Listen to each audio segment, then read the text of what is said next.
Edmund, please! Do not go! I must, Marianne! Keep safe! I cannot lose you! The wind came in off the North Sea like a warning no one wanted to hear. Duchess Marianne Rothesay stood at the end of the stone pier, one hand pressed to the curve of her belly, the other gripping her shawl against the salt-heavy gale. Below her, the Meridian strained against her moorings, sailors shouting over the thunder of canvas and rope. "Edmund!" her voice barely carried. "You cannot mean to sail in this." The Duke turned from the gangway, rain streaking down a face she had loved since she was 17 years old. For a moment, something softened in his eyes. Regret, perhaps, or fear he would not name aloud. "The Admiralty does not wait for weather, Marianne, nor for anything else." He stepped toward her, took her cold hands in his. "I will return before the child comes. I swear it." "You swore you would never leave me carrying this burden alone." He said nothing. That silence, that terrible, aching silence, was the last thing she remembered before he boarded, before the ship vanished into grey water and greyer sky. She did not yet know it would be 4 months before she saw him again, or that everything she believed about her marriage was about to unravel. If you're already invested in Marianne's story, you're going to want to see how far her courage takes her. Subscribe now so you don't miss a single act of The Duke left his pregnant Duchess alone. And if you love stories of Victorian duchesses who refuse to stay silent, hit that like button and drop a comment below. Do you think the Duke made the right choice? Or should he have stayed? Alnwick Vale Hall rose grey and formidable against the Northumberland cliffs, its windows catching the last light before the storm swallowed the coast entirely. Marianne had returned from the harbour in the estate carriage, her hands still trembling, though whether from cold or fear, she could no longer tell. "You'll catch your death standing about like that," said Mrs. Agatha Price, bustling forward with a wool blanket the moment Marianne crossed the threshold. The housekeeper's sharp eyes softened as they took in her mistress's pale face. "Come sit by the fire, Your Grace. Fretting won't bring the ship back any faster." "I'm not fretting, Agatha. I'm thinking." Marianne allowed herself to be steered toward the drawing room regardless, one hand still resting protectively over her belly. 6 months now. 6 months, and the child would come whether its father was present or not. It was Cornelius Vane who met her in the hallway the next morning, ledger tucked beneath his arm, his expression arranged into the practiced sympathy of a man who had perfected it over many years of service. "Your Grace, might I say how sorry I am for the Duke's sudden departure? Admiralty business, was it?" His tone carried the faintest edge of a question, as though testing how much she knew.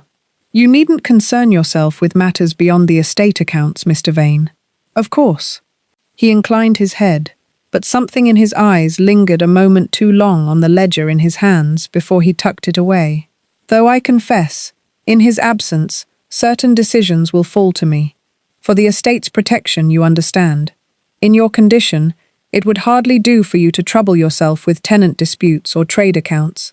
Marianne felt the words settle over her like a fine net, courteous, reasonable, and somehow suffocating all at once. "I have managed a household before, Mr. Vane. I am not incapable simply because I am with child." "Naturally not, Your Grace." He smiled, and it did not reach his eyes. "I only wish to spare you unnecessary burden." She watched him go, boots echoing down the stone corridor, and found herself troubled by something she could not yet name. Not suspicion exactly, but the uneasy sense of a door quietly closing somewhere, just out of sight. The weeks passed in a strange, muffled rhythm. Letters from Edmund arrived infrequently, brief, guarded notes that spoke of delays, of weather, of matters he could not commit to paper. Marianne read each one twice, searching between the lines for the husband she knew, and finding instead a careful stranger. "My dearest Marianne, the mission grows more complicated than anticipated. I think of you and the child constantly. Trust that I do this for reasons I cannot yet explain. Reasons he cannot explain," she murmured to Dr. Samuel Whitfield one afternoon, as the physician examined her during his fortnightly visit. What manner of naval business requires such secrecy from one's own wife? Whitfield, a thoughtful man with spectacles perpetually sliding down his nose, considered his words carefully. The Admiralty does not confide in physicians either, Your Grace. But I will say this. Men in service rarely withhold truth from cruelty. More often, from fear of what the truth might cost the ones they love. It was small comfort, but she held on to it. Meanwhile, the estate itself had begun to feel subtly altered. Tenant rents were collected earlier than usual. 2 fishing families along the northern shore quietly packed their belongings and left without explanation. When Marianne asked after them, Vane offered smooth reassurances about resettlement arrangements that never quite satisfied her curiosity. It was Thomas Reed, the young stable hand, who first planted the seed of real unease. She found him one grey morning brushing down her mare, his young face uncharacteristically troubled. "Your Grace," he said, not quite meeting her eyes, "begging your pardon, but I saw lights down by the old smugglers' cove 3 nights past. Men unloading crates. Mr. Vane was among them, perhaps estate business," she offered, though even as she said it, doubt coiled in her stomach. "Perhaps," Thomas agreed, though his tone suggested he believed nothing of the sort. "Only, he told me if anyone asked, I was to say I'd seen nothing at all." That night, Marianne sat long by the fire, one hand resting on the gentle movement beneath her ribs, turning the boy's words over and over. She thought of Edmund's guarded letters, of Vane's too careful courtesy, of families vanished from the shore without a backward glance. Something was happening beneath the surface of Alnwick Vale, something larger than tenant disputes or wartime delays, and whatever it was, she was beginning to suspect that her husband's absence and Cornelius Vane's sudden authority were not entirely unconnected. She would not simply wait by the window for answers any longer. The estate's account books were kept in a locked study Edmund rarely used himself, preferring the smaller desk in his library for correspondence. Marianne had never had cause to enter it before. She had a key now. She had always had a key, in truth, though Vane seemed to have forgotten that the mistress of the house held one just as surely as its steward. She waited until the household had settled for the night, until Mrs. Price's footsteps had faded up the servants' stair, before she lit a single candle and let herself in. The ledgers were meticulous. Too meticulous, she thought, running a finger down columns of figures that balanced with suspicious perfection.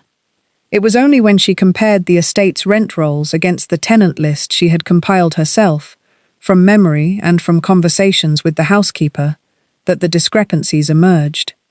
3 tenant families were listed as still paying rent on cottages that stood empty along the northern shore, the very families Thomas had mentioned, the ones who had vanished in the night. Someone was collecting money for properties no longer occupied. Her pulse quickened. She turned to the correspondence drawer next, and there she found what chilled her most, a small bundle of letters, addressed to her in Edmund's hand, never delivered. 6 of them, dated across the past 2 months, the seals already broken. With trembling fingers, she opened the most recent. "Marianne, if this reaches you, know that I did not choose this silence. The men I pursue are more entrenched than the Admiralty first believed, with allies closer to home than I dared imagine. Trust no one at the Hall who claims to act in my name until I return. I love you beyond every careful word I am permitted to send. E." She read it 3 times before the meaning settled fully into her bones. Allies closer to home. She thought of Vane's smooth reassurances, of crates unloaded by moonlight, of families paid to disappear, and their empty cottages still drawing rent from an estate that no longer housed them. The pieces did not yet form a complete picture, but she could see, at last, the shape of the thing taking form in the dark. She did not sleep that night. Instead, she copied every discrepant figure into her own hand, tucked Edmund's intercepted letters into the lining of her sewing basket where no one would think to look, and began, for the first time since the Meridian had vanished into grey water, to feel something other than helplessness. She was not simply a duchess waiting behind glass windows for her husband's return. She had trained a scientist's mind once, cataloguing specimens with patience and precision. She would apply that same discipline now, to a mystery far more dangerous than any garden survey, but no less suited to careful observation. Cornelius Vane had underestimated her. That, she resolved, would prove his first mistake. The opportunity to test her suspicions came sooner than she expected, and far more dangerously. Dr. Whitfield arrived unannounced on a wet Thursday afternoon, his usually composed face drawn tight with something Marianne had not seen in him before. Genuine alarm. "Your Grace, I think it best you sit down. Tell me plainly, Samuel. I am carrying a child, not made of porcelain." He hesitated, then withdrew a folded newspaper from beneath his coat. "This arrived from Newcastle this morning. I thought you ought to hear it from me, rather than from servants' gossip." The headline was stark enough to still her breath. Naval vessel Meridian lost off the Farne Islands. Captain and crew feared drowned. The room seemed to tilt. She gripped the arm of her chair, aware distantly of Whitfield's hand steadying her shoulder, of Mrs. Price's sharp intake of breath from the doorway. "It cannot be," she whispered. "He wrote to me. Not a fortnight past. Reports from sea are often incomplete, Your Grace. I have seen such notices proven false before." Whitfield's voice carried more conviction than his eyes did. "We must not surrender to grief before grief is confirmed." But grief was not the only thing stirring in her now. Even through the roar of shock, some cooler part of her mind, the part that had spent years cataloguing specimens, testing hypotheses, refusing to accept a single result without scrutiny, began to ask questions the rest of the household seemed too stricken to consider. Why had this notice arrived at Alnwick Vale by messenger rather than through official Admiralty channels? Why had Cornelius Vane, when she encountered him in the hall not an hour later, worn an expression not of shock, but of something closer to relief, quickly and clumsily rearranged into sorrow? "Terrible news, Your Grace," he said, bowing his head with theatrical solemnity.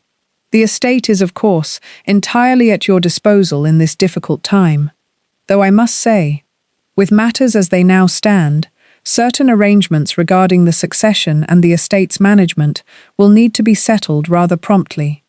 For the child's sake, you understand. For the child's sake." The words struck her like ice water. Not 2 hours a widow, if indeed she was one at all, and already Vane spoke of succession, of arrangements, of authority that would fall to him should her husband truly be lost, and her child not yet born to inherit.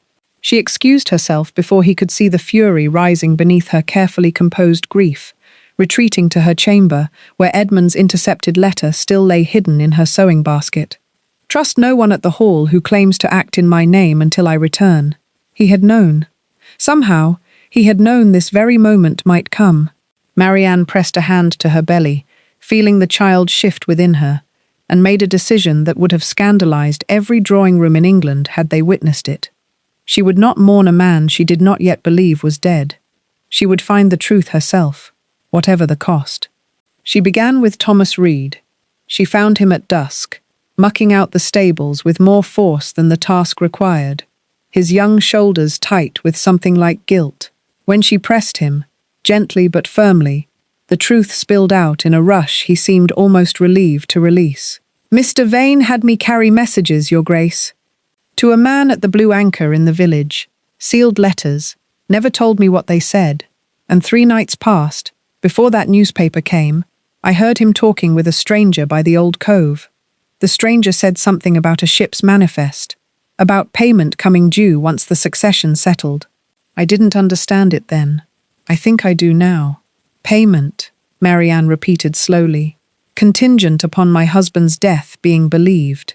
Thomas would not meet her eyes. I'm sorry, Your Grace. I should have come to you sooner. You've come now. That will have to be enough. That night, with Mrs. Price standing watch and Dr. Whitfield summoned under pretense of a check on her condition, Marianne laid out everything before them both. The falsified rent rolls, the intercepted letters, Vane's ill-timed talk of succession, Thomas's account of the cove. It is smuggling, Whitfield said grimly, studying her figures by candlelight. And not merely goods. If crates are moved by night, and families paid to vanish from the shore, they're using the empty cottages as a landing point. And Vane profits from both the rents and whatever cargo passes through. And the ship, Marianne said, the pieces settling into terrible clarity. Edmund's mission, investigating smuggling along this coast. If Vane learned of it, learned his own dealings were the very thing the Admiralty pursued. Then a false report of the Meridian's loss, Whitfield finished quietly, would remove the one man capable of exposing him. Convenient timing, Your Grace, for a man so suddenly eager to discuss succession. The storm that had haunted Marianne's thoughts since the harbour now seemed to gather in truth outside the windows, rain lashing against glass, as though the sky itself had grown impatient with secrets. "We go to the cove," Marianne said. Mrs. Price's protest was immediate and fierce. "Your Grace, in your condition, in this weather, I will not sit behind glass windows waiting to learn whether I am a widow from a man who profits by making it so." Marianne's voice did not waver. "Samuel, you will come, and bring what men from the village you trust. Agatha, if I do not return by first light, send word to the Admiralty directly, not through this house." It was, she would later admit, the most reckless decision of her life. But 6 months of silence, of careful letters and carefully hidden truths, had taught her that waiting had cost her more than action ever could.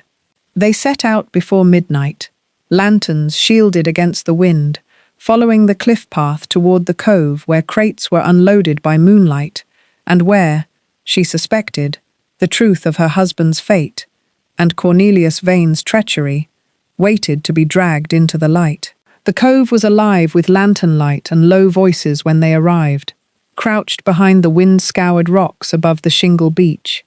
Below, a small boat had run aground, and men moved crates up the slope toward the empty cottages, the very cottages still drawing rent in Vane's careful ledgers. And there, directing the operation with none of his usual courtly reserve, stood Cornelius Vane himself. "Faster," he snapped at the men below him. "The notice bought us time, not forever. Once the Admiralty confirms the wreck, no one will come asking questions of an estate in mourning." Marianne's blood ran cold. Confirmation, spoken aloud, from his own mouth. It was Dr. Whitfield who moved first, not toward Vane, but toward the path leading down, signalling the village men he'd brought to circle wide around the cove's edge. But it was the sound of hoofbeats on the cliff road above that made every figure on the beach freeze at once.